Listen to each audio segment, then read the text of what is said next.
What I'm going to show you today is something pretty neat. It's something I stumbled on when I was playing around with all the settings and seeing what everything does. And since I've stumbled on this, I've just been in love with taking photos this way. And basically, what I'm going to show you is this. So I leave it in optical, just like this is here. And there's a way where if you twist the manual focus ring, basically this punched in zoomed image will fill up the entire screen 100%. And then you click the shutter halfway and then it goes back into just optical. So it makes shooting so much more pleasurable in terms of being easy to focus and framing and getting the benefits of both the optical and electronic view. So let's jump into that and I'll show you how to set those things on your camera.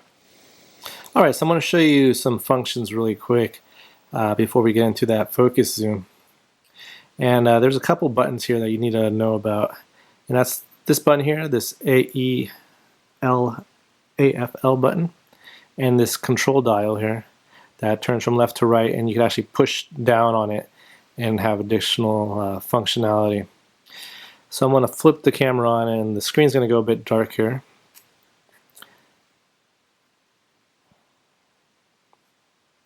Alright, so like I said, I'm in manual mode here, and one of the first things you need to know about is this guy here, this AFL button.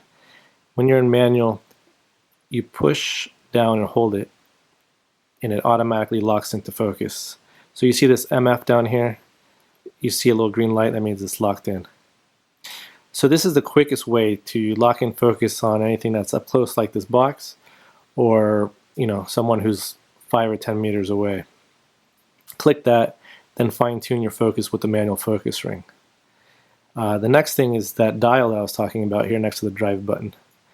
And if I push down on it automatically zooms in on the screen. Now if you hold the button down, you could change the setting for how it displays a focusing effect here. So here's split image, it's black and white. I could actually push it again and it'll zoom in and I could see how the image is split there, and then I can align it until it's just right.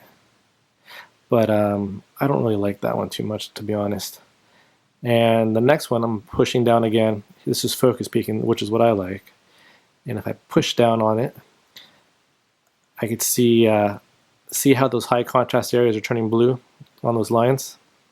That's exactly what you want to see. That means everything is super sharp right now. And then the third way of doing it is just standard. And standard, let me zoom in again, is just from blurry to sharp, and then playing with that way. So you're kind of eyeballing it. Whereas the focus peaking, you are on the money when you see those blue lines everywhere, just vibrating. And I call this Tron Mode affectionately because you have the option of going blue or red, and whenever you see anything that's in sharp contrast and it's vibrating blue, that means it's locked in. And so that's the way I go with that.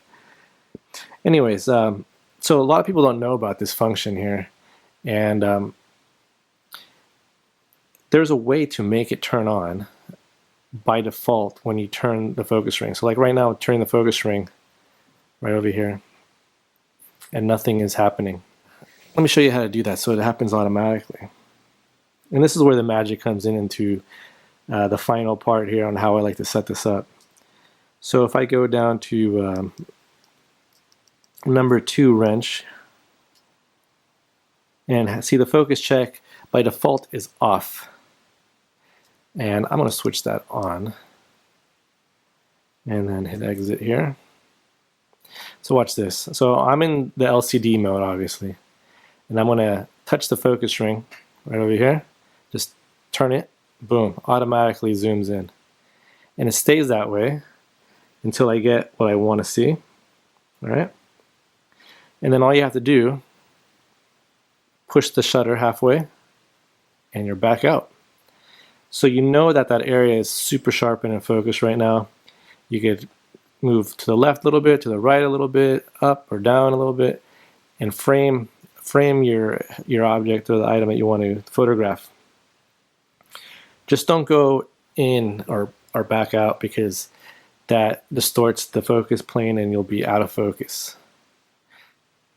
Okay, so here we are looking through the viewfinder, and this is the optical viewfinder. If I move the lever to the left here, I can see the hybrid view with the on the bottom right, that square showing that zoomed in version,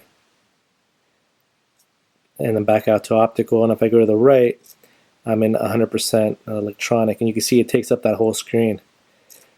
So everything that's inside this box you're seeing right now is what's showing up as 100% in an electronic. But let's go to the focus ring. So this is what we set up and did intentionally now. So we're going to be using the optical viewfinder. I twist the focus, and there you go, it's zoomed in. And then from here I can manually adjust.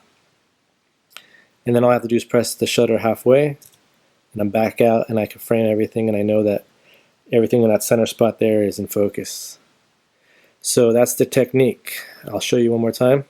This time I want to put it in, I'm going to switch the mode, so I'm holding down that command dial, and I'm going to switch it over to focus peak.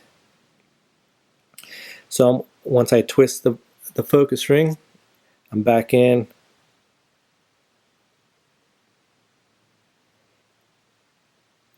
And with this lighting, it's really difficult to see the blues, but you can see it's kind of vibrating in those contrast areas. And then I just press halfway, and then I'm back out. So this is the way I enjoy taking photos these days, and it's super convenient, easy to set up, and I like looking through the natural lighting through the viewfinder, not using electronic.